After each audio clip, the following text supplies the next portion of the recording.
is not my problem.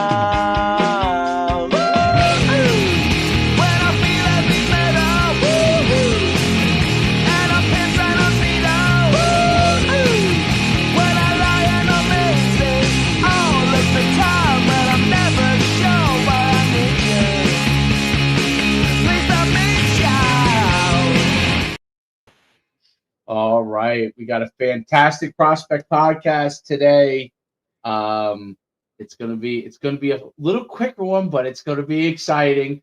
So I got myself, Coach Schumann here. I got Coach D right to my left, and to my right is Coach Juice, Coach Julian Baldi. We're excited to talk to him.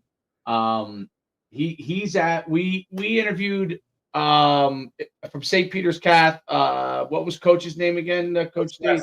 Yes. Who was doing a fantastic job this year.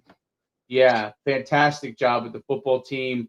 But the man behind that team is the guy we have to my right here is Coach Juice, and we're excited to talk to him.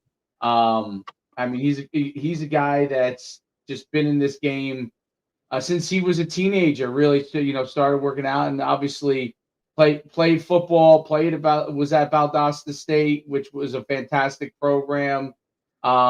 Moved into kind of the WWE world, came back and is now doing strength and conditioning and athlete development and speed and strength. I know he has, in addition to obviously working with St. Pete, he also obviously has his own strength and speed development programs that he runs, which is becoming more and more of a norm now for strength and conditioning coaches, which I think is really smart because schools can't pay you guys enough. You know what I mean? So you got to have the business part of it too, right? Because otherwise, no, 100%. If you don't, it's going to be hard to feed your family just doing a school strength and conditioning, So I think that's a big part of, and I think the good thing about that is too, before I let you really kind of expand on your career, I think the good thing is, the sport part, what you're doing, what you're developing for the sports is one thing, right?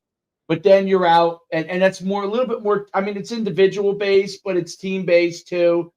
But now when you go on the speed and strength side in your own business, it's very highly individual based, right? And it's highly is like to what are you trying to do to make sure that you can continue to improve and continue to help those athletes improve. So I think that's really, really an interesting component to it. And I think that's the part of it that makes it different. I have no idea why StreamYard has viewer comments show up on StreamYard. This is an example. I don't know what that even is. Okay, let's hide that. Okay, there we go. And Coach D, I don't know what's going on with his thing, but I'll trying to get him back on here. But Coach, talk about your background and there you go, Coach D. Yeah. First off, thanks for the great introduction. So I'm actually originally from Italy. I came to the U.S. when I was 18 to pursue playing college football. And I actually played for Coach Jesse. So first he was my actual coach, and now we're partners. Now we work together and we're trying to make history. So yeah, just to my story is I'm trying to make it super quick. Came here my senior year of high school from Italy, had no offers, went to JUCO, went to Independence. I'm not sure if you guys seen Last Chance Youth season 3. I was on that team. I was actually cut because I wasn't good enough. So I went back to Italy, worked 2 jobs to save up money, walked on to a different JUCO the next year in Iowa called Ellsworth CCC. Okay. JUCO. COVID hit. I still had no offers. It was my second year, so it was basically done. During COVID, college football got shut down, right? Right. The year of sports performance internship in a gym here in Clearwater. And that's when I started helping out with Coach Jesse's old Clearwater Academy international football team. That's where the first time, wow. Yeah, we kind of get the ball rolling. We've seen oh, wow, look what we're doing. And I think that year during COVID, we had 10 guys sign D1 early. So some fantastic results there as well. But then college football got back. After COVID, I got a full ride scholarship to Valdosta State. We went on to going to the Natty, but losing, unfortunately. But that whole experience was great. Got an invite to the CFL Combine after my senior year at Valdosta. Got injured, though, so that kind of like ruined my chances. Then I got picked up at the WWE, was signed by the WWE, went to Orlando for a year, and then I was released after now. And so all this to say, now kind of like now I'm in the path of like, wow, look what training did for me, and look how much misinformation or like just the right training can put you like can literally change your life. Because I never had the genetics, I never was the fastest, the strongest, or like from a genetical standpoint, but just finding the right performance training changed me from like completely, So now I have the opportunity, the blessing to give it back to other athletes. That's a great story. Oh my goodness. What a journey you've had. How old are you now? 28. 28. Okay. Wow. What a journey. That's wild. In 10 years, all that has taken place. And what you're doing now is phenomenal there at St. Peter's Catholic. It's pretty awesome stuff. What you guys are doing, you're having a great season. Talk about how you started really like getting into the strength and speed world and started kind of honing your craft there. Yeah, I mean, honestly, that started when I was 16. That started, what's that, 14 years ago?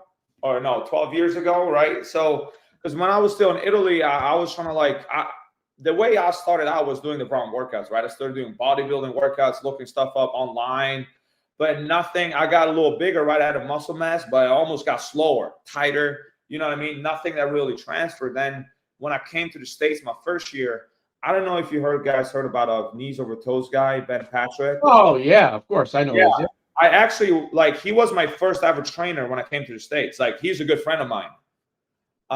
Because so in Clearwater, phenomenal stuff. Yeah. He had his own his gym called ATG back in the days.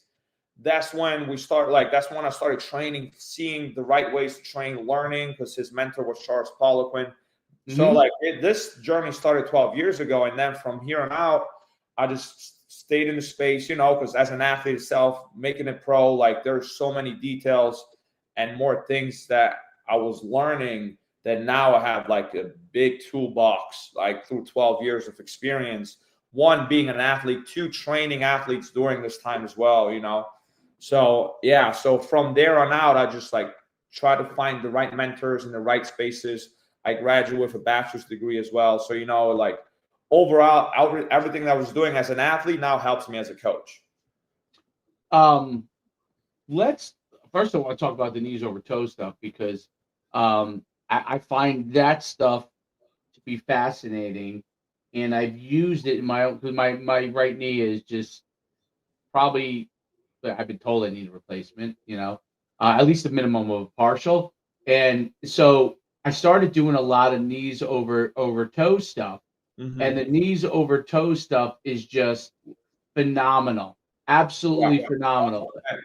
And it's kind of like everything you've been told in training is to avoid those things, right?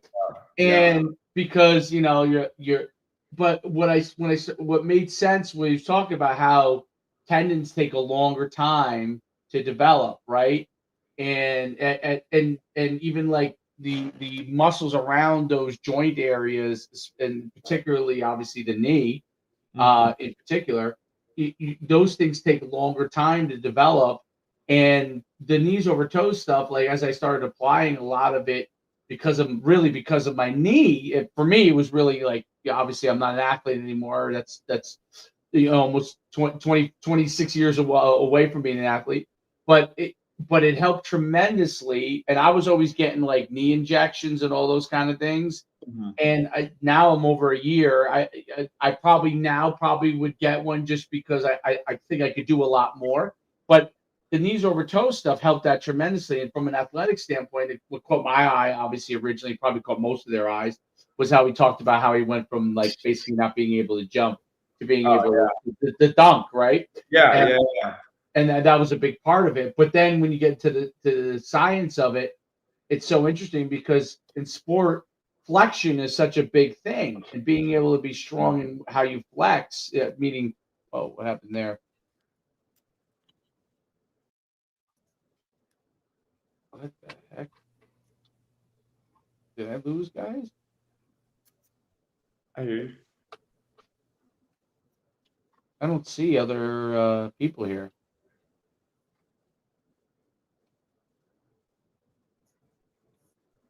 Derek, can you hear me? I can hear you. Yeah, are we? I can hear you.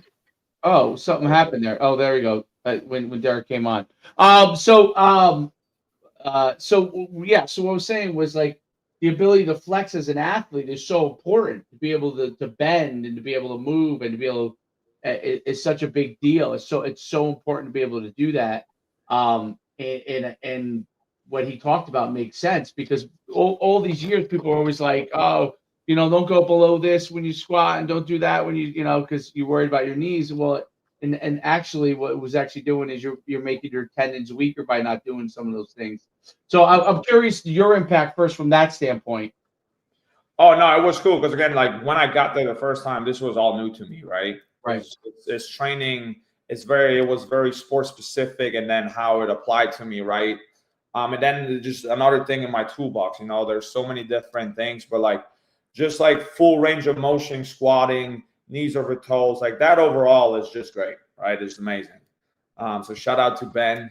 Again, he's a great friend of mine. And because then again, you got to think, right?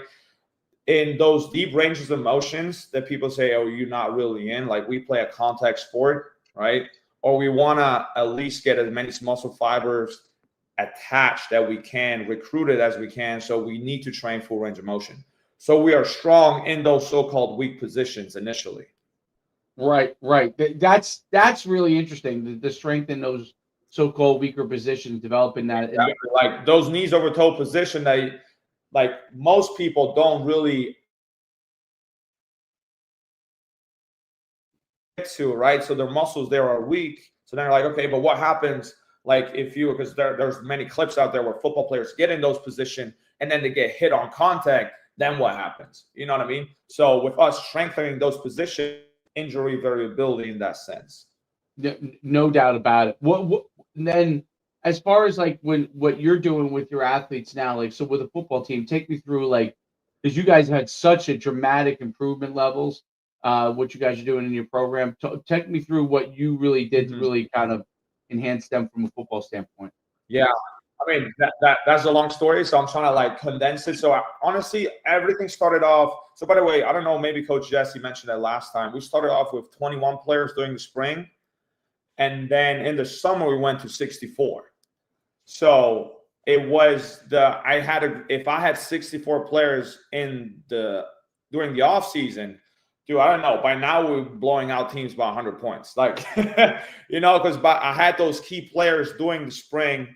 And then during the summer, that's where I had to kind of like revamp the whole training because we have so many new guys coming in the system. Once you lay a foundation, somebody gets in, thrown in the system, they have to kind of like adapt first before we can do all the fancy stuff. Like with high school football training, especially freshmen, sophomores, or even juniors, like it's very, very fundamental. But I would say the bigger the base, the higher the peak, right? So if we create just a great athletic strength foundational base, like honestly during that time that's all we're working on. Then of course I'm also very specific customizing. Somebody has shoulder pains, hip pains, knee pains, then I have a hip group, a shoulder group, and a knee group. So if somebody has some sort of pains or weaknesses, they do a few different variations, right? So I'm trying to team training into individual training. Right, and try to make sure you focus on each aspect of it. And where is like so from a speed standpoint, like how do you coordinate between the speed and the strength element? What are some of the things that you do? Do you guys track things? How does that work from the? Yeah, so that was great question. That was mainly during the off season and then early summer preparation. We mainly test the 10-yard start. So we have lasers, like I'll bring the laser systems right from my own thing. And then usually sometimes more during the off season, we also do 10-yard flies. So we do acceleration and top speed. And then depending on now that I have a bigger group, I can actually like profile the athlete. Okay, look, your acceleration is weak, so we need more strength and power in the beginning, or your top speed is slow, so we need more elasticity in your tendons, more plyometrics. So now I have access to those tools, which now I'm excited for this upcoming off season, because we also just got a upgraded weight room where we can really like go ham. You know what I mean? But right. Oh yeah. So yeah, Coach was talking about that. It's a big investment, and it's literally awesome. It's a monster tool to have for you guys. Oh, 100%, 100%. Not just for the whole school, honestly, with all the other sports going on, because they have a lot of sports. So the athletic department overall has to be growing. No doubt. And so are you work with all sports, not just football? You work with all the sports? So mainly football, and then during the summer, usually I add a few more sports. Depending on my schedule, the school schedule, we trying to align, see what works. You know what I mean? But I want to, like, the plan is to get me maybe baseball, more sports, and then during the summer, we're trying to add a few more groups. Have you seen what are some of the gains that you've seen as far as like speed with your players, and what is the focus level like on speed and explosion? Like, is that a huge part of what you guys are doing within your program? Yes. So actually, a funny story, because as you guys might know, like hamstring injuries are a huge issue with most football players in the high school level, right? So one, I always knew how to strengthen the hamstring in all planes. Now the problem is, and I honestly learned this only, I think, 3-4 months ago. So strength training alone only, so there's, the muscle fiber groups, right? We got slow twitch and fast twitch. We have two different types. I think it's type X and type B or A or something like that. Anyways, strength training from a hamstring aspect only strengthens one type of fast twitch fiber. To get the speed aspect from the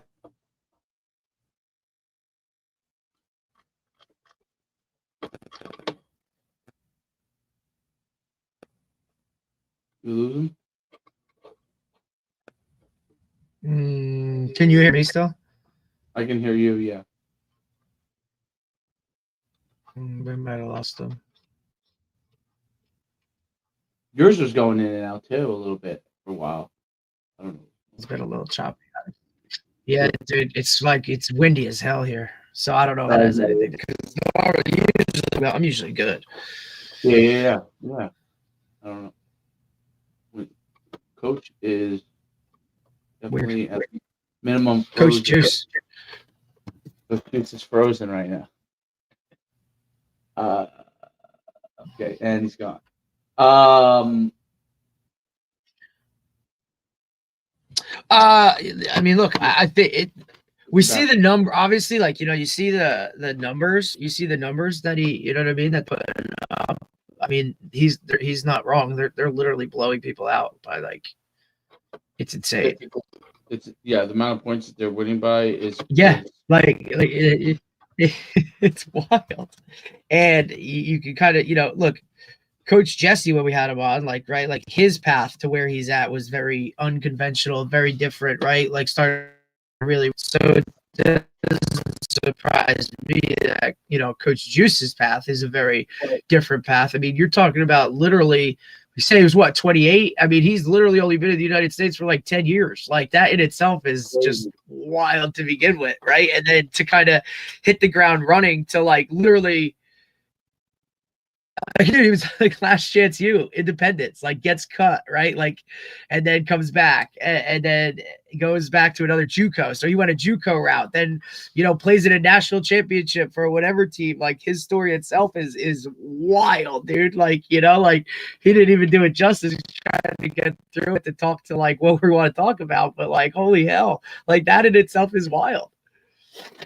No doubt. I wonder how. I guess I wanted to get into a little more how he like developed his program, because when we get him back on here, hopefully we'll be able to. Because he's in such a short time period, he's really getting like a lot out of kids and has developed a lot of learning in certain areas, which he's Right. getting a lot. Yeah. Yep. So it's And really and on top of his, you know what I mean? Like for him to literally be like a sponge like that and then develop something so fast, you know what I mean? Like, because this is the turn, and then implement it, and then the turnaround for it to happen, you know, so quick, right? So obviously the program, whatever it is, you know what I mean, is obviously working. But for him to kind of come in and be, I don't like just take all that information, you know, and then kind of roll with it. There's also something to be said, dude, when you're coaching for a guy you played for, right? well, Like, that's interesting because that guy was kind of young. That coach was young too. dude, Coach Jesse's like extremely young, right? Like, and like he said, like took that international program and has now rolled it over here. And then look, we saw the pictures of the new weight room that school's getting. Like, dude, you know what I mean? Like, out of nowhere, right? And then, you know, he talked about too, like wanting to play some bigger schools, and you know what I mean, some of the, like, you know what I mean, to put yourself on a map a little bit, and that and whatnot. But you know, this school obviously made an investment, you know what I mean, and said, hey, this is, you know, this is the way we're gonna go, and this is, we're gonna fully support and kind of roll with it. And you know, there's something to be said when you fully back that and you roll with it. I mean, 10-0 right now, like for these guys, like, you know, I don't think they've, you know, they haven't done much of that anything. Yeah, that's what I'm looking. That's what I'm looking for. Let me see, what were they last year? Let's see if we can pull this up here. 24, 25. By the way, I'm gonna have my Bert will be over 20 by the end of the month. What'd you say? They were 5-5 last year. 5. Oh, yeah, that's a nice improvement. Yeah. I guess we lost him. I'll see what his it might be because he's in the school right now. He might be in the school. I don't know. I don't know. I don't know that either. I think he's. Yeah. I don't think he is, because I think he said he was going back and forth. He was like in the middle of like clients, so I don't know, because he has his own personal kind of thing too, right? He probably goes there in the morning and then. Yep, and then hits the ground running. I mean, you know, Florida playoffs go forever, for God's sakes, it feels like, when it comes to football. I mean, you don't really mind doing it because you're still like, you know, the weather is still phenomenal. Guys, I have no idea what just happened. maybe it just kicked off. I don't know how, but it did. You know, I wanted to ask you, with respect, I forgot what we were discussing. Oh, I think I was talking about in regards to the hamstring injuries. Oh yeah. Finish that part. Yeah. So just to quick recap, with the hamstring injuries, like unfortunately, it's like a big problem in all high school sports, especially football. So like again, like this, I just learned this recently, and thankfully, I think one of the reasons why we had so few is because we keep speed training in all year long, right? So from the off season, summer prep, even a little bit during the fall, right? And now, for instance, one of our guys, let's say doing in season, like literally yesterday, this speed training session with one of our guys that broke his hand, just so we keep him active. Now, with the problem with hamstring is most people think if, let's say, somebody can do a Nordic with even with weight, right? They think, oh, he's bulletproof, whatever, right? But then he runs full speed and he pulls his hamstring. Now, that being said, is because, like, as we know, like maybe you guys know this, how the hamstring, like we have the muscle fibers, fast twitch, slow twitch. Fast twitch has 2A and then 2X. So 2A is just from a strength component, right? So think about Nordics, leg curls, whatever. But now what people don't think, you also need strength in 2X, which is pure speed. So if you just do a bunch of Nordics, this, that, the other, but you never train at full speed, like, and I'm talking about like top speed, velocity, you never strengthen those muscle fibers and even the tendons doing those high outputs of volume, right? So with that being said, one of the biggest things, and now I realize like it was kind of like a wow moment, right? Because it just connected the dots. I'm like, why, even for myself, why did I pull my hamstring if I could do Nordics with weight? Like that, I didn't comprehend, but it really like opened my mind. Wow. Because they only trained the 2A muscle fiber or fast twitch and not the 2X, which is pure speed. Because I was just doing a lot of weights. I was still running, but never at pure full speed, top speed, meaning at least 20, 30-yard buildups into a 10-yard fly. So I think adding those, of course, with the right volume at the right times will make a huge difference. Absolutely. That's one of the things that Tony Holler talks about. I don't know if you're familiar with. 100%. Yeah, feed the cats. Actually, me and Coach Jesse, we talked to him, I think, during fall camp. Yeah, and it makes I think it makes a big difference. Like the shorter burst sprints and the fly 10s and 20s and developing that speed. I mean, I did it with my youth kids and they got faster throughout the course of the season in football season. And less injuries, right? And versus the longer sprinting, which requires more recovery. There's value in it, there's no doubt, but it requires more recovery. You can build up to those shorter sprints and get more reps in, and start to develop those hamstrings, and then slowly but surely like lengthen out to be able to get more max velocity and start to develop that max velocity. It's it's a big difference. Many years ago, I can't remember if it was the Yankees or the Mets. Derek, you might remember it, but they had a rash of hamstring injuries, and it turned out that it was the Yankees. And then they fired the one of the, I can't remember which superstar was in the polling. I don't know if it was Jeter or A-Rod many years ago, but it was. They fired the strength and conditioning coach. Is what they found out with what he was doing with them. These longer based runs that the guys weren't able to recover from, and then all of a sudden they had a burst in from the home plate to first base, that little 30-yard sprint.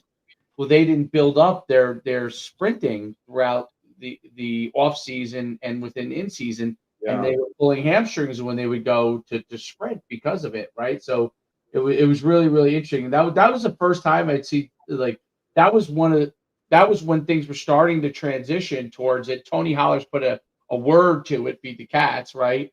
But but that's when people are starting to realize that you gotta sprint at shorter burst amounts, which places less strain on the hamstring. You can develop because the front part of your quads and your glutes are super powerful, right? So they're going to be able to handle the longer sprinting, 50, 60 yards, 100 yards, whereas the hamstring, which is a smaller muscle, the strain starts to come on that because it's the balancing act of pulling through, can't handle that. So you have to progress out, develop. That was something that is almost the opposite, like from back when I was growing up. It's almost the opposite of how they were teaching. It was almost the other way around. They were teaching go long, and there's value to going long, but you can't go high volume, high speed at long, and then expect them to get hurt. If you're going to go long, you're developing a completely different aspect to what you're doing. You're really developing flow or twitch stuff, but if you want to develop speed, you got to start from literally 0 to 10 as your initial part and start to build back out there. I can literally summarize what we do and what I think separates us this much in like a few bullet points. One, we haven't conditioned in the past 11 months, like zero conditioning done at all. We condition by playing football and practicing. That's how we condition. Correct. Neck training every single week. We train neck every single week. Neck. We had 0 concussions all year, like literally all, like doing spring ball, fall camp, 11 games with the preseason, 0 concussions this whole year. And then we keep speed training in all year long, and which I haven't in the past, but now I realize the value of it is impeccable, right? Because even some of my connections at the D1 level, they were like, yeah, we do speed training all year long. So I think that alone, because I'm a big proponent of health. Health is wealth, right? We had 98% availability player standpoint, like we had 98, so meaning only one. I think that we had 2 players out one game. That was the most we've ever had. Like if you have all players healthy and ready to compete, your football program is going to be really, really good. Right. So everything that we do, again, is very health oriented. We train full range of motion, and then we just program in a way that we don't kill our guys in season, but we still train in season, right? We only, as of right now, because of where we at, we only do 1 workout session a week on a Monday. And then big shout out, here's also, I think, one of the things that, you know, how the head coach and the strength and conditioning coach, like we have to work together. And I think that's where me and Coach Jesse, we have such a great chemistry because 1, we're good friends, but now 2, we know and we both understand how, because sometimes I was like, look, like there was times during fall camp, I was like, look, I think we need to like cut practice down for like 20 minutes. Because I think what's special about me, I'm there during practice. I coach the linebackers, but other than that, I'm literally just like a walk around, almost like a performance quality control guy. I check in with the players. Somebody is tight, I stretch them out, right? Yeah. So very, like I'm super. As somebody, like if I have a feeling, look, the team feels very tired today, I go to the head coach. Hey, the team doesn't seem to be fully performing. Maybe you'll cut it back for 15 minutes. And just having that relationship, that connection with a head coach, and then being able to, you know, adjust and train around it, I think is huge. No doubt about it. I mean, I think that's a big part of that is there's no doubt. And I'm curious, neck wise, what you do in season. What are some of the exercises that you do with your athletes in season to keep developing the neck strength? Yeah. So one of my favorites recently. So on a 90-degree back extension, right? Mm-hmm. We have the guys actually hold their position like as they were doing a 90-degree back extension, but they hold it top position. So we're working the posterior chain in an isometric position, and while they hold it, we're going 3-way neck. So we're going to go up and down, right? And then we're going to go same thing. They're going to go sideways, lay sideways, so they work the QL muscle, the side abs, right? Yep. Same thing, go side. So everything is movement based. I don't want to overload their neck. Right. So I'll keep range of motion and still some part of the strength. In the off season though, and preseason and fall, that's when we go pretty crazy. Like we start off with isometrics, then we go with weighted extension and flexion. Okay. Yeah. So during the off season is where we go pretty crazy, but we keep it in every single week. And I think that made a huge difference. That's really, really interesting. Yeah, I know, Dave. I was just saying, like, I think that's so it's such an underrated, you know, aspect of the game, right? And people, you know, I don't know if it's because coming up as a high school player, we had an actual neck machine in the weight room itself. And look, we were on that thing. I mean, it was at the bottom. I mean, it was in some aspect of it was in every workout, right? So I don't know if I personally was programmed that way. And then, you know, but for me, it's always been such an important part of the game, just because if for no science or anything of it, like you're putting a helmet on your head, which is weight in itself. And if your neck is not like good to go, like you're a piece of equipment that most other sports, like the weight for a helmet isn't what it is with a football helmet. And now you're trying to do all of these things, you know, where, you know, yes, obviously running, like you got to keep your head stable and all those kind of things. But like you're talking about weight on your head, moving full speed, like that's a different dynamic to it. So to not work it right as part of your off-season, in-season program, I think is bananas. That's before you even look at any of the concussion numbers where, you know, the strength from your neck and your traps and all that stuff all kind of goes into play, you know, eliminating that aspect of concussion, which is such a big thing in the game today. Yeah, which is funny because I heard some people say the stronger you make your neck, it gets tight. So now you have less flexibility, which in my opinion is wrong because we work both ends of the spectrum, right?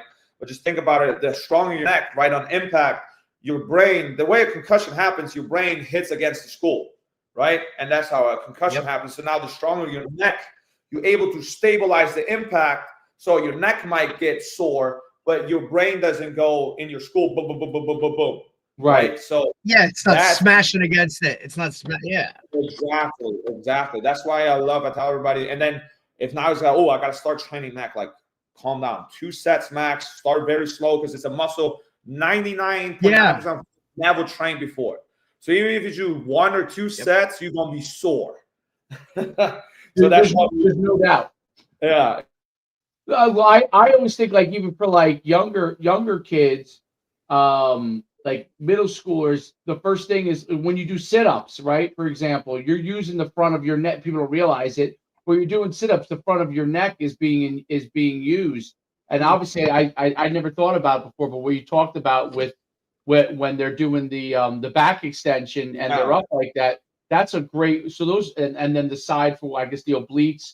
You know, when you're doing that, those are some great ways to start the beginning parts of strength there, and then they could obviously progress to manual. Like you could have someone pushing against them, right? And then the main reason why we do it in season because one, we're doing kind of like a full body workout because we're working the posterior chain in isometric position, activating, right, even strengthening it, and then together we're working the neck as well.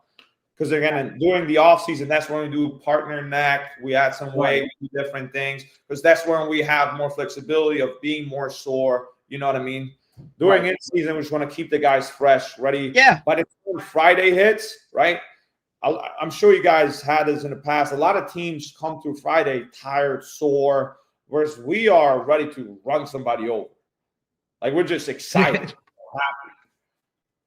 That's phenomenal. I mean, that's the whole thing, being fresh. What practice wise? How do you guys structure practice throughout the quarter of the week, like time wise, and what do you when you in pads, when you're not in pads? See, that's what I'm saying. That's a great way how me and the head coach, Coach Jesse, we work together. We also talk to Tony Holler, right? So we try to apply the high-low days concept. So Mondays usually that's where it's our lift day. So on the field, Tony Holler would say we will have a high day. We actually have a low day because we just realized coming from after Friday, coming in, we just go no pads, just helmets. Well, we're still moving, right? It's a regular practice. And then usually Tuesday, higher days. But in the beginning, we just now applied. So once we have good on good, we started doing a little bit. But it's mainly we go good versus scout, so defense takes a break, and vice versa. So good when defense is in, the offense takes a break. So there's always high output, but enough rest in between. All right, very cool. And then what do you guys do the day before? So Thursday, like, do you guys go on the field? Do you do much? There's just like a walk/jog through. Yeah. Walk/jog. Yeah. Super. So I think what's very hard, especially getting into playoffs, like thinking we started in January, we're here. It's, like, I mean, I remember when we were going to the national championship at Valdosta State, once the playoffs come in week 12, 13, we were like, we want to go to practice. So I think where Coach Jesse does a great job, we keep it fun. Like we keep it fun. Of course, winning is fun, but we don't try to, like Tony Holler would say, we don't try to burn the steak, right? We want to keep it high engaging. And then I always stand on a part that how we built the culture is all just very and seeing, because our main goal is to get these guys to the next level. Like we're just a guy yesterday got another D1 offer, his first D1 offer. And then one of our other guys got an offer from USF last week. So that's what we at the end of the day, we want to do, just build a culture of winning and get them to the next level. No doubt about it. I know you have kind of a hard out. I want to let you go because I don't want to keep you any longer because I know you got 10:40. Yeah, no, I appreciate it. I got 5 more minutes. We can finish up. Okay, cool. Any final thoughts you want to leave us with before we go? Yes. I mean, this is, I think, for all the coaches, any coaches that need some advice, what I've still seen, Like, I think that made the biggest difference when I started out, that what I've seen, guys, from a static stretching aspect, like I would avoid static stretching pre-lifts, pre-practice, pre-games. Because at the end of the day, static stretching, all it does, yes, it lengthens the muscle tissue, but also relaxes it and deactivates it, right? And that's literally the opposite of what we want before we go play a game, when we go into practice. Because now, let's say we stretch our hamstring for 30, 40 seconds. We hold that position, right? It deactivates. Now we need to use it. Now we're overloading our quad. Now we're pulling a hamstring or something like that, right? So those are just like small little tips that if you're a coach or a parent, like, that you can take away. Number two, here's the thing that we started. Oh.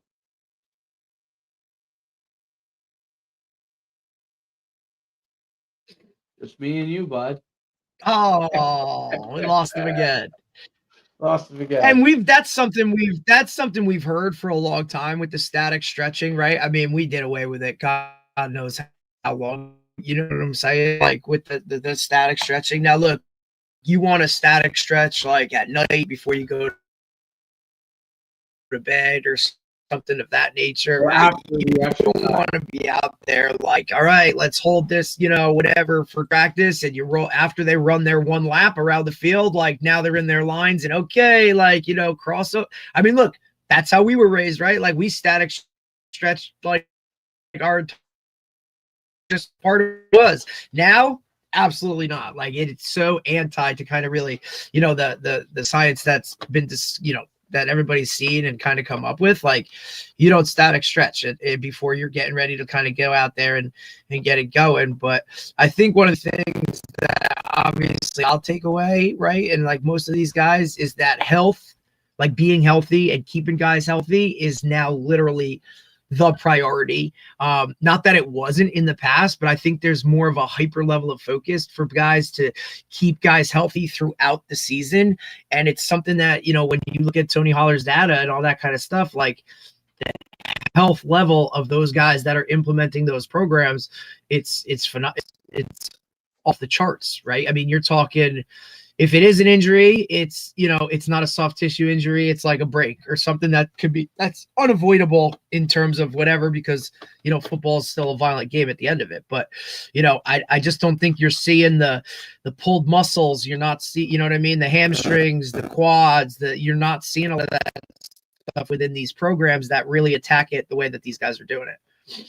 Oh, here we go. We got Coach back. I realized what it is. They're doing work outside and they keep tripping off my Wi-Fi. I'm sorry. Oh, is that what it is? Okay. Yeah, I'll let you finish your final thoughts. Yeah. Sorry. Oh, 1 second. Put this up here. The main thing too, right now we talked about, would be hydration. I think a big part of it is when people just drink a gallon of water, but they don't take any electrolytes with it, they're actually flushing out more minerals and electrolytes. One, that's why they're cramping. Two, again, it implies the hamstring injuries, hip flexor, all those things. So literally what we started doing, I mean, this is during the off season, like through the whole year. Another thing I do during practice during the game, I have a little cup with pink salt. Everybody takes a thing, scoop it dry with water. That's it. I think we had, in those 10 games, we had maybe 4 or 5 people cramp overall. And that was during the past 4 or 5 games, we have 0 cramps.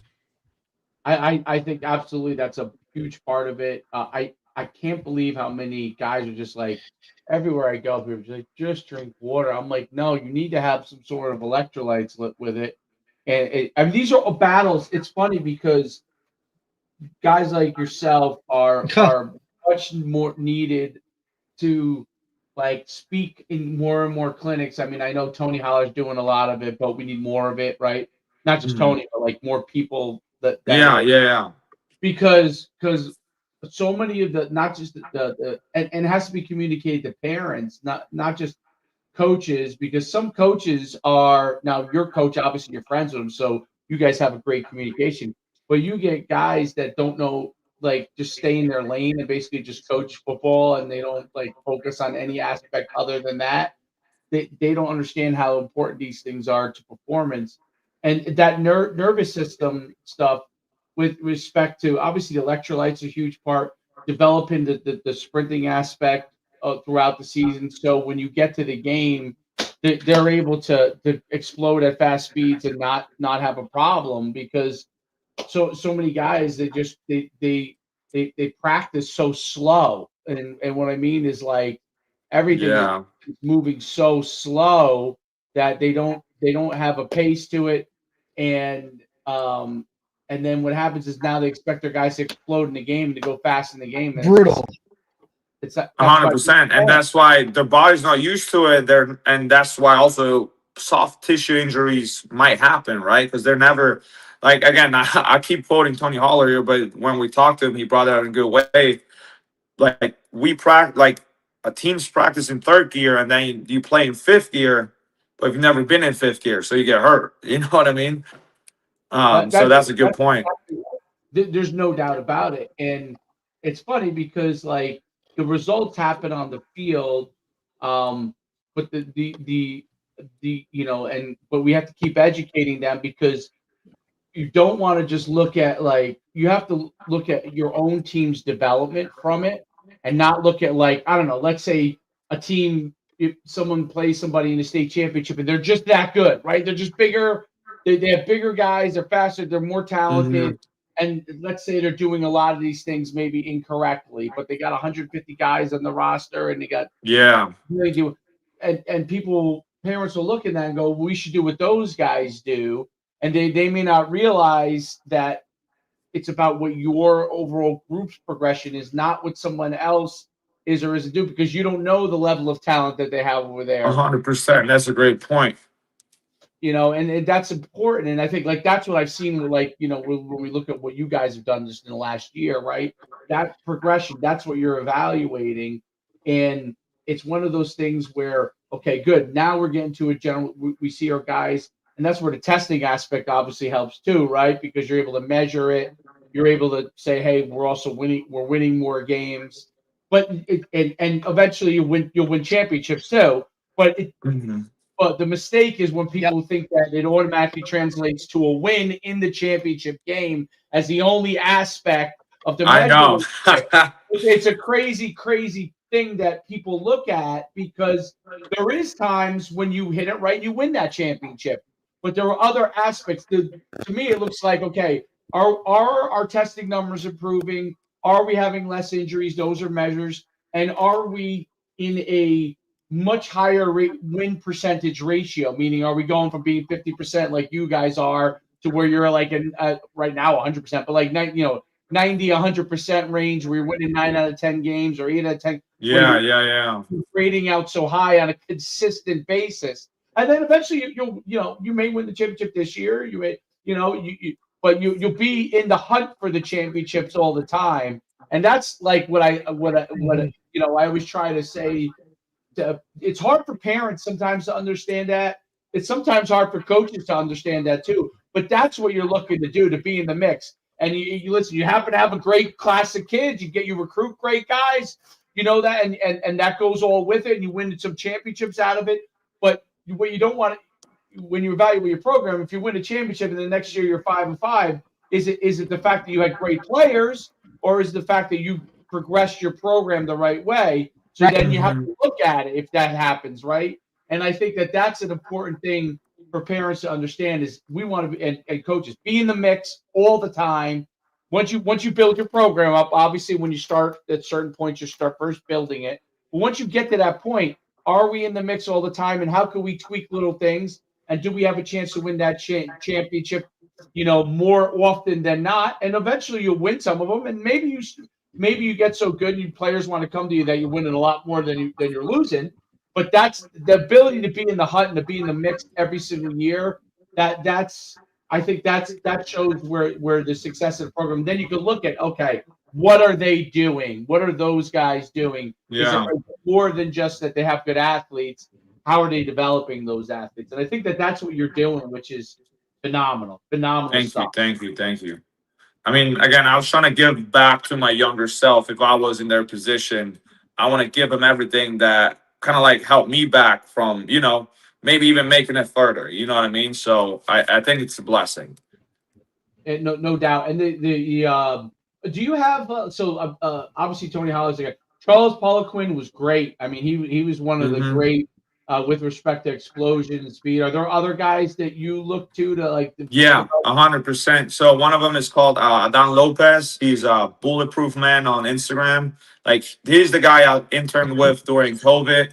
Like he was first my trainer, like my first ever trainer for a long time. He helped me overall and just learned from him through the years. He's great. Like he is very specialized in also lower back pain and things like that. But he really taught me a lot. And then, like we talk about, his other mentor was Charles Poliquin. See, they're like they all follow like a certain from a speed aspect. Les Bellman, Tony Holler, those two guys for me like Yep. really did a lot. Yep. There's no doubt. I mean, and Tony Holler's original stuff probably came some of it from the old Charlie Francis stuff.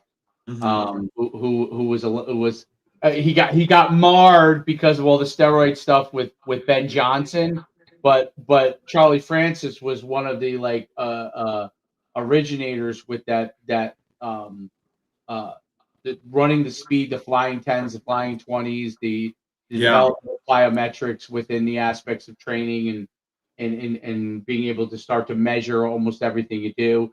And it's funny because there's so many, and I'll leave you on this, but there's so many things that are great. Like there's another guy, I gotta remember where I see these videos from, but there's a guy that does a lot of great stuff showing some of the old Russian training aspects from back in the 70s and 80s with respect to the plyometrics, the stuff that like I don't know if you ever heard of Sergei Bubka, who was like the great pole vaulter from the Maybe, from the 80s. The guy now, the guy who's quote unquote American / Swedish. He went to LSU. One parent's American, one parent's Swedish. So he actually represents Sweden, but he's actually in America.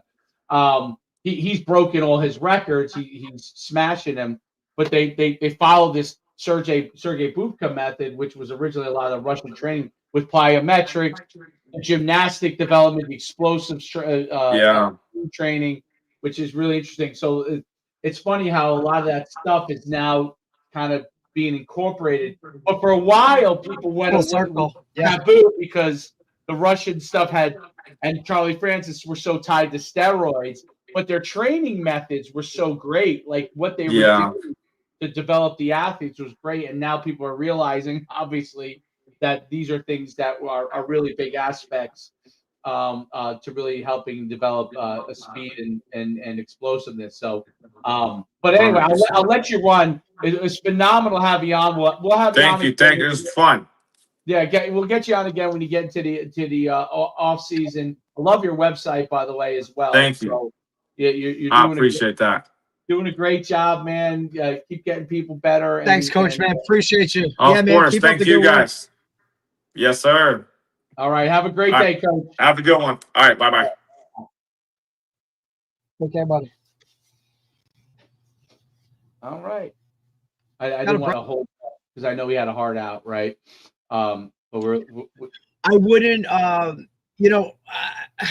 you look at, it's just, I don't know, this is always the stuff that like pops into my head. Like you look at a guy like that, young, fiery, right? Really in a good situation with Coach Jesse, building this thing up at a young, as young people, like the only thought is like, hey, what's the move gonna be, right? Or where are they gonna end up? Because to me, that's a match made. Like obviously we see, and we talk more college when it comes to this, right? But like one of the first hires that any coach going in makes is that strength guy, right? Like, so these two to just kind of see this progression now, whether they stick to high school and just kind of bounce, or they stay at this monster and create like comparison to like a St. Thomas Aquinas, right? Like in that type of thing and just build this. Obviously the school is growing and building, right? I mean, you're talking about putting in facilities. He talked about other sports being part of it. You would love to see like a guy like that, like stay at the same spot for all these years and just kind of do it. But there's no way that if they keep doing what they're doing, that there's not going to be people come calling, to be like, hey, like maybe this is a move, or maybe even go to the next level and start at something that, what I mean? It's funny like that with it. So good for them though, man. Like a lot of good information. I love that he brought up neck. It's literally been something. I mean, I told you we met on Monday to go for the off season, and I said, like, we need to do neck exercises. Like, this has to be certain whole thing, dude. You know what I mean? Like, I get it, but it's quick, it's fat. You know what I mean? 2-3 sets here, dude, it makes such a difference. And like I said, I don't know if it's because I did we had a neck machine and we, you know what I'm saying? But dude, I'm telling.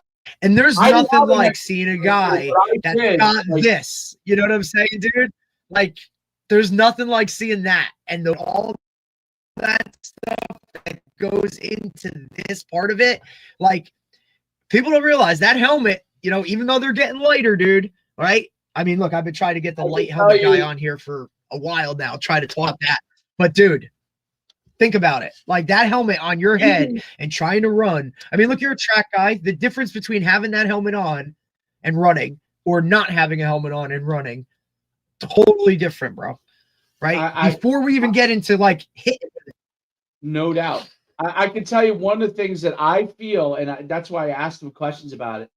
So when I was in college and in high school, like college, we didn't do a lot of neck strengthening, but I did because my father, from the time because he was a phys ed guy, from the time I was literally like, I wrestled and stuff, from the time I was like a fourth grader, I used to do like forward, back, side.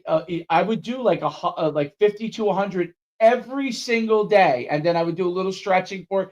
And over the course of a long period of time, I mean, like long, from the time I was like 10 all the way till I was 20, I went from like a skinny kid, okay, as far as my neck went, to like I had one of those skinny necks, to like a neck that was like 21 inches, 20, like, and we didn't train neck, which is crazy, by the way.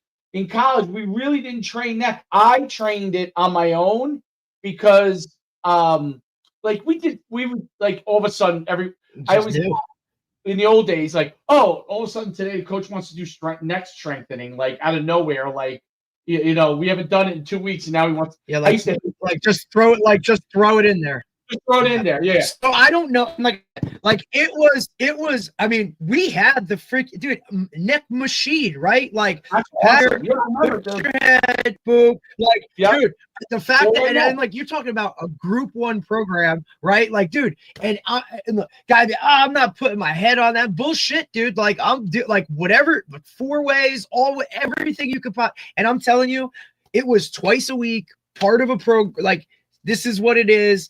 Then you go to college, and I'm like, where's the neck machine? They're like, dude, what are you guys talking? Like, what are you talking about? A neck machine, dude? Like, what are you, crazy? I'm like, well, dude, like this right here, I like knock on, never had, like, I wasn't the guy that had stingers, right? That would shoot down. I mean, look, were you sore after a game of hitting? Yeah. But dude, I'm just telling you, I just never was like, and I was throw my shit, you know what I mean? I was a physical player. Like, you're hitting, dude. I just felt, even for my confidence level, when it came to like, hey, I'm gonna hit, I was never worried about anything with a neck injury or whatever, because it was so implemented in our program that this was getting done. And it was everybody, right? Like, you never looked, there was never a guy on our team that was like had that like bean Polish type of, like, no, dude, traps, neck, like that stuff was really, really important. Very important. You just didn't see a lot of the concussion stuff, man. I mean, it was freaking awesome. Obviously every program now probably has their thing in I think you have to. I'm not talking high school, but college. But I was shocked by that, because I did all the exercises in high school. We didn't have a 4-way neck, but I went to a gym that had it, and I did all the exercises manually as well. And just my father was like, I mean, he was always ahead of his time, and from that standpoint. And it was he was ahead of his time in a lot of things, bro. You know what I mean? Like, you look back at it now, like he was big into lifting, like he still is. He still works out 3 hours a day. Like, he's always been big. Like, as much as he is a coach, but he really was a true phys ed, like a strength and conditioning guy. Yeah. Right, like dude. Like he knew what it was like to like how like he was like a guy that was like, hey, we're not just rolling out football. Like we're not rolling out balls here at gym class. Like no, physical fit. Now that might have a little bit too, like, you know, with his military background, you know what I mean? Yeah, like where that stuff was important. Look, we always talk about look at gym class in 1950 and look at it now. Like there was a level of like it's why it was so pivotal, like in structuring the educational, you know, foundations for people. Like there's only 2 subjects really that you need 4 years of in high school to graduate: language arts and phys ed, right? Like those are the only 2 that you need 4 years of in order to get through it. Phys ed now has become an absolute joke when it comes to like, you know, oh, well, we don't want to single anybody out, or we don't do this. It doesn't matter. That's not what it's there for. Like it's what it become if you allow it to be. But like you need to inform the youth of how much taking care of your physical body changes your future, every aspect of it, whether it's physically, socially, all that stuff. You're not gonna like your car isn't gonna last very long, dude, if you don't put good gas in it. So like that's what we're talking about here when it comes to the body itself, like, and taking care of that thing, dude. Like it's different. Like you gotta have that physical aspect of it. At the young kids level and middle school and early high school, okay, obviously as they start to become a man and it's but the performance-based aspect of it, to me, like I have to do it with my own kid because no one does it in gym. Like, what am I actually doing? Am I actually making him a better athlete? Yeah, part of that is. But really, what I'm doing is what you used to do in phys ed class. I'm doing what you used to do in phys ed class. That's what I'm doing with my kid. He's like, oh, you know, no, you don't do any phys ed anymore. So we're gonna do a little bit of hops, which used to be jumping rope at phys ed. Remember, we used to jump rope. We used to do I remember we used to jump rope. We used to do pull-ups. We used to hang. Listen, pull-ups. Dave, do you remember the pegboard? The pegboard, the dollies. We used to do all these different things. So what am I doing? Like monkey bars, like nobody. Oh, we got to take the monkey bars off playgrounds because kids are what? Dude, what are we talking about, man? Like those are where you used to sneak in physical activity for kids that weren't kids. Like and that so they could get some level of it. Everybody knew in gym class like who was good or who was this or who was that. Like that shit doesn't matter, dude. Like I remember doing the physical fitness test, right? You get like a timed mile, or you're doing like a V-sit or push-ups, sit-ups, like pull-ups. Like, dude, like that wasn't like look, I was an athlete, right? But dude, I didn't like gym class. I'll be very, like I say this all the time. Like, dude, I was not the guy that was in there like trying to like beat the hell and win. I didn't give a shit because I knew after school, like I had to really dial it up. So phys ed class for me was like, all right, let's just like go do whatever we got to do, right? Yeah. And even as a competitor, dude, like it was like whatever. Now, the sports I didn't play within phys ed, like I used to love that, right? Like team handball or handball, right? Like great. Shit you didn't do on the regular. Handball was great, handball. You know what I mean? Or like even like look, floor hockey. Dude, handball was fun. It's fun. But the stuff in it, like, you know, it was also where you were like, oh, that kid doesn't play sports, but like, damn, they just ripped that mile. Like shit. Like, you know what I mean? Or, damn, I didn't know you could stretch like that. Like that shit, you know, that was like, but it's not like that, dude. It's really not. Like, dude, you don't even have to change for phys ed now. Like, remember it was like, dude, you don't have sneakers, 0. It's not. You got rubber bottoms? Wait, what do they do? I watched the gym classes go in, get in. Okay, guys, we're going outside to walk the track. You got to walk 4 laps. Walk 4 laps, go back in. There's your phys ed for the day. What are we doing? Do you know that we had wrestling in gym class? So, yes. So here's what was funny. Like when I was I don't know if it was my junior year or senior year. It might have been my, I don't remember when I was in that unit. but I'm in the wrestling unit, and there were wrestlers in it. But obviously, I stopped wrestling in 8th grade, but I still do all my But moves. still. Right? So I'm spinning all. I pin these kids, and they're like, "Why don't you wrestle?" I'm like, dude. You're like, nah, dude. You're like, nah, dude. Not doing it. You know what? I've been for 8 years. The one I think you get the most like buy-in for is like volleyball, right? Volleyball was great. Everybody does a little something. I love handball. Like, handball was, but like, I know in like for at our school, right? Like volleyball would be an entire lesson, and then it would the day before Christmas break, you'd have like a school volleyball tournament with the best team from every phys ed class, and you'd get out of class, right? And you'd get to go rock on, and then the last game they would do like a pseudo pep rally for like, and it was like it was cool even for guys that could give two shits about any physical activity. Like, it was something for buy-in across the board. And look, I don't know. I think I'm spoiled, right? Because, the schools that I've taught in, like the ones that had the most structure and were the most successful in the classroom and the school in general, like Mount Olive, man, the phys ed department, and those, like, every kid bought into something within gym class, like, and they loved it. And it was, you know what I mean? Like, nobody was bitching about, oh, I got to go to phys ed or hell no. Like, and it's just, I think schools that like push that a little bit more, you know what I'm saying? Like physical activity, all those. And look, I've been at really good schools. Morris Knoll was another one that was really good. West Orange was a really good, like I don't want to say like sport first, but sports and phys ed mattered to a point where it was a little bit more than the other shit. And that's just changed a lot of stuff, man. It's where you have buy-in across your sport programs, even guys on teams go to games and stuff like that. Other teams and other coaches support other programs within the school. Like, to me, just add their time at it, right, is when there's buy-in to like all of that stuff. And the schools that aren't, dude, you're just kind of there. And it's unfortunate because some kids go through their high school career and they like never get to go cheer for another team, or they never get to like have that aspect.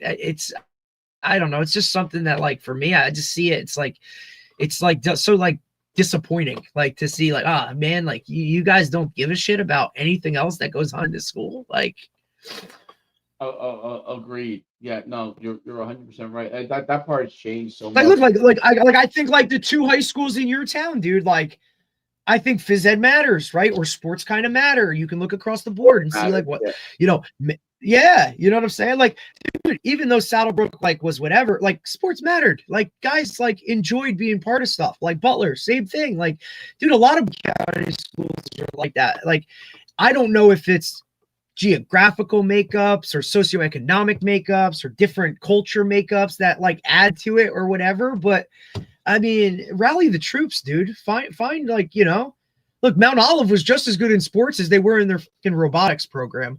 And everybody was juiced when the robotics team like came back from Japan with world trophy for being like the best robotics club, all over the place. Like, everybody was juiced for that, dude. Like, you got to create buy-in somewhere. And phys ed was always one that was kind of easy. And now it's really not, because I don't think parents buy into it. Hey, just go to phys ed, walk your laps, and whatever you got to do. Absolutely. No doubt about it. No, there's no I'm sure Troy loves phys ed class, right? Like, I'm sure he loves gym. Like, yeah, they don't have gym all the time though. It's weird. I don't know. Like, see, and that's what's crazy too, is like you're talking about middle school kids, dude, with this pent up energy. Like, where do you get that out? You don't have recess. You don't have you wonder why 7th and 8th graders are sprinting down the hallway. Like, dude, that's where your release is. I remember a punishment for us in middle school, like 6th grade, was like, if you got in trouble, they held you out of gym class and you had to sit in the classroom and like write shit. Dude, might be the only time my mom went into school and was like, "You're seriously going to hold him out of gym? Like, are you crazy? Like, this is why he's acting up, is because he can't get out and do shit, and you're going to hold him out of gym? Like, Right. You're only digging your own grave, because now he's going to be even more off the wall, you know?" Right. I don't know. I remember like playing like touch football before school, right? Like you show up early and there's like a there's like a touch football game going on, like with the whole middle school. Like you don't see it. Like you don't see any of that. No, you don't. You don't see any of that anymore. It's yeah, that's not going to change either, I don't think. But well, anyway, another great pod. Coach Juice has me pumped. I'm gonna go work out at some point today, and I'm gonna keep measuring my vert. I'm gonna keep measuring my vert until it gets over 20. So Funny, dude. So funny. I'm glad your OVR stuff came in, dude.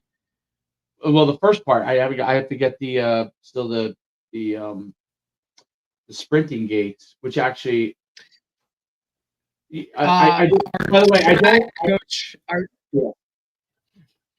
Yeah. Our track coach just bought a Titan GPS.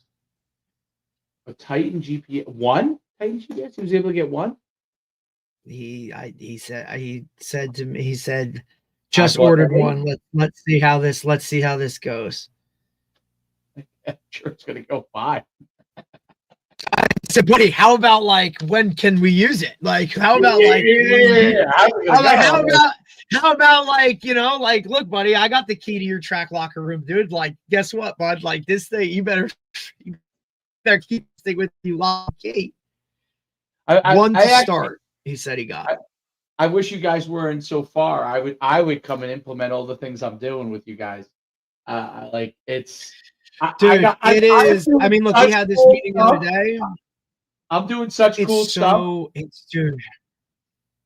Like I'm gonna start taking my tackle team. I just wanted to give them a few weeks. Everybody's asking me, but I'm like, go play other sports. You know what I mean? Like we'll get to it.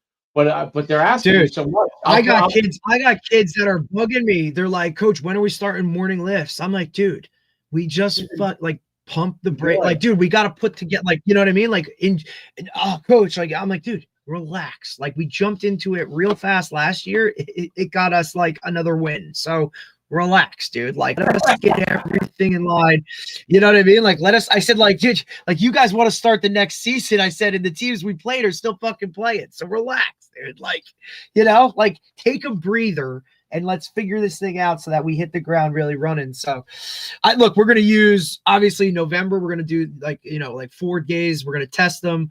And then we'll give them 3 weeks in December, winter break, and then really hit it hard, obviously, when we come back from January, which I think is a little bit of a different, the little 3 week in December, I think will be good for them to kind of like, hey, this is kind of going to be the exercises you're doing and all that kind of stuff. And then we'll be able to like, obviously we're not a 1 rep max program, right? Like I'd rather you get 5 and then we'll figure out the percentage from there. Dude, 1 rep max shit. Like guys just get hurt. They're stupid. You know what I mean? It's like, oh, I'm going to hit this. The bar, it's on their chest. You're like, dude, what are we talking about here? Like, come on, buddy. Like, I know you think you can hit 315, but like, what are we doing? And I think we may move away from hang clean.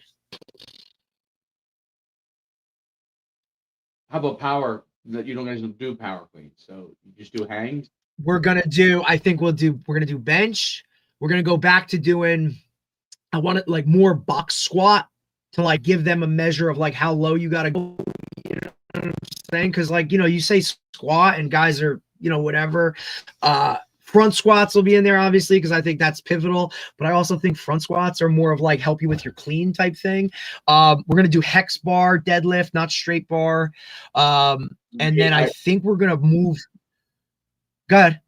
The only straight bar thing that I thought was the one guy brought up an interesting thing on the straight bar with the sumo stance style, the wide. Correct. Yeah, like where you're like your grip, this kind of grip, and like you're wide outside.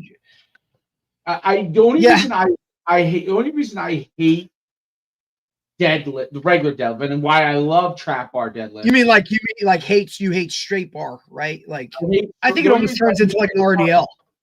is that the juice worth the squeeze type of thing? Like straight. Well, the same thing with hang clean, right? Like that's what guys think about with hang clean, because look, we know how you're gonna that thing from the floor to here, you know what I mean? Like that's a really, really tough progression. And then even at the end of it, guys turn it into a reverse row. You know what I'm saying? By the time they're like, you know what I mean? Like, yeah, I'm like, dude, you're gonna fall backwards. Like, what how you know many what I guys mean? are doing it the right technique? Right. Like, correct. Like, so in that, I think we're going to incorporate, and I love it because it was like my favorite exercise of all time. We're gonna do more of like an explosive military press. You know what I'm saying? yeah. I think that's going to be like maybe the fourth big that, you know, like big lift that we'll have. But like I said to you, like more of an emphasis on how fast moving this bar. I don't care if it's, you know what I mean? I don't care if it's bench. I don't care if it's squat. I don't care if we're, you know, deadlifting or whatever. Like this thing's got to be moving, dude. You know what I'm saying? And I think that'll create more explosiveness. Yeah, that was a good point that was brought up on the clean. I don't remember who brought it up. But like that, once you get to certain weights, right, you're not moving the bar very fast anymore. It's so slow, dude. Even like a bench where the guys, you know, I'm like, dude, what are we getting done from this? Like, I'd rather us go dumbbell bench, right, and be able to pump them and move them, or single arm, right, and like switch some of that up. So now you're getting some core, you know. But I think overall, I think our program that we do it's pretty good, dude. Like, you know, obviously we have like, you know, we have everything you could possibly think of. The one thing I was like, you know, we have a jammer machine, right? Like I wanted to get in that a little bit more because, you know, bringing your hands, your hips and everything. Like when we're talking about tackling and running through it, or just, you know, even blocking in space or any of that kind of stuff. Like, dude, you're bringing everything with you. If you're going to preach that on the field, then we got to preach a little bit of what goes into that, you know, exercise wise. Like neck was a big like topic of discussion, you know, like, well, why do we have to do neck? Like, I can't believe you're even asking that. You know what I mean? It's funny to see how some guys view it, you know, because some guys are like, oh, bigger, faster, stronger, and a lot of weight for less rep. You know what I mean? Like, it's like, guys, there's phases to this, right? Like, this is like a high rep phase. This is a light, like, you know, it's like, we want to suit some of it. Like we got to do some of it, you know, a lot of jumps too, right? Like box jumps and stuff like that. Like all big. I think the progression is such a key aspect to everything. Like being able to develop the progression the right way. Like, yeah, I agree with you. It's so hard though, because the meathead aspect to what people want to do, like and this was a place where that was the standard, was that, right? Like big, strong. I don't want to say like slow, but like, you know what I mean? Like, you know what I'm talking about? Like those types of like tackle, like like when people ran in the box, belts, like weight belts, like, you know, like, you know, yeah, like, coach, I need chalk. I'm like, yeah. Dude, all right, buddy. Like, here's your chalk, dude. Like, okay, whatever you want to, like, you know. But this was, I thought, a really good take from our new guy that's in the building. He said, look, irregardless of what you're doing, right? If it's gonna be a high low day, you know, more of a dynamic day, whatever it is, one of the last exercise, it's got to be like, make it something with biceps or triceps, because at the end of it, like these guys wanna, that's still part of it, dude. And they will now like, okay, like, you're at the beach. Can I just and listen? I'll let you go after. I have probably, out of our 10 top players, I bet you 6 of them are lifeguards in the summer, right? They want to. Do you know that all 6 of these guys are now going to swim in the winter as a sport because of that? And our DB coach, who happens to also be an assistant baseball coach, and he's the head swim coach. You know, this is also the one that DJs or that is a bartender at DJs in the summer, right? So he's the head swim coach. Like, dude, my man has an entire new lineup of like, he's like, I don't know if they're gonna be any good, dude, but he's like, preseason polls tell me we're gonna be a little better than we were last year. He's like, this swim team got a little bit of something different because every kid, dude, I'm telling you, every one of them came into, and I don't.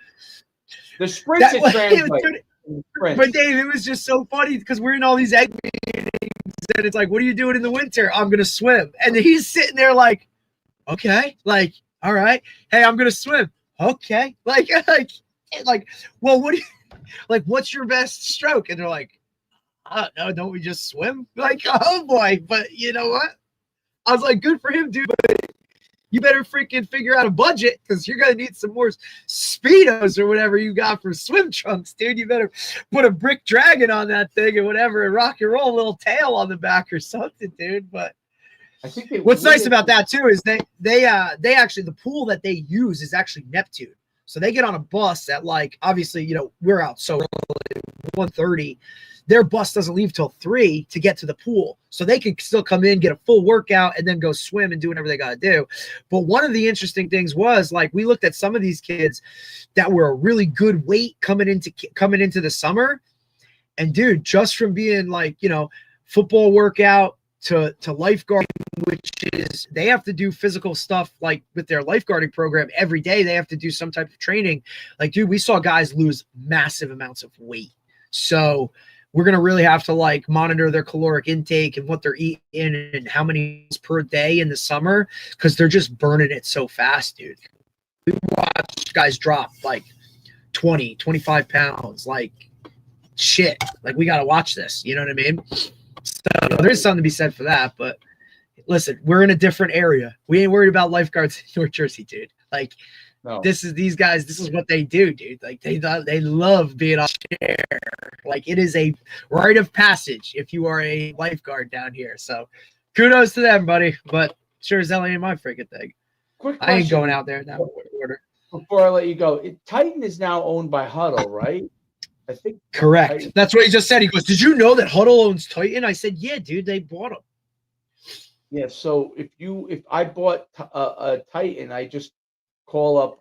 I want to get one of these kind of GPS because the guy that we had on. I think he said his the one Titan GPS one was, I think, like 130, which I think is a pretty good price point. Like, I mean, for one, okay. And he said, like, how many, like, he asked me how many would you need? And I'm like, look, dude, like, if you took 5 and put them on your best players, that's great. I said, but if you could get like probably like 10 to 12, right, and then put them on certain guys, like, I think that would be okay. Or you could, you know, like, you could literally, like, you could cycle through it, right? Like, look, we have 12 go, that works. You know what I'm saying? Like, it's just, I don't think every guy needs to be wearing a freaking GPS sensor. You know what I'm saying? But like, you would like those guys that are kind of, you know. And I don't even want to necessarily say like the leaders of the pack. Yeah, you want to get your foundation on like your best guys and like make sure you're tracking their legs and all that stuff. But it's more of your middle of the road guys to see like what the bulk of your roster really gets within a practice or what they hit. You know what I'm saying? Like, because that's the meat of your team. It's not the top tier. It's not the bottom. It's that middle group that always is kind of just like, you know what I mean? That's where you're going to get the team average wise. I mean, shit, I would love to just see like, who's our most explosive guy? How fat? Like, you know what I mean? Like, or see like, dude, this guy doesn't play at all, but he's hitting like 20 miles an hour. Like, what are we doing? Like, we take that guy and develop his skills, you know? Because there's definitely some sleeping giants in that case, dude. Yeah, there's no doubt they're sleeping giants. If you can get a guy who's an athlete, I'm getting one of those GPSs. Darn it. Well, what's his name? Who is it? Who like Tony always says, he's like, what's the best type of football player? It's a big, fast kid, right? Like, and how do you find them? Like, you got to find them, dude. Like, the guy that's the strongest in the weight room doesn't necessarily make best football player. You know what I'm saying? Just because this kid can squat 500 pounds doesn't mean he can do shit on the field, right? Like that's the stuff that I think, or just because this guy runs the fastest 40 doesn't mean shit. You know what I mean? It's the combination. And that's where I think the miles per hour and all that stuff, like that's where you find that. Because you can't do it off of just numbers. No doubt. Let's jump off. I want to stay on for a second. I want to show you this thing that I'm building. And just curious your thought if you think there's value in this or not. But let me jump off. Hang on. And before you go, tomorrow we have Dan Quisenberry, 10:30 a.m. Oh, I can't wait for that. Dan Quisenberry, he's great. That'll be a great one. That's 1. No, that's 10. 10. 10:30. Okay. All right, perfect. All right, we'll see you tomorrow. All right. Awesome.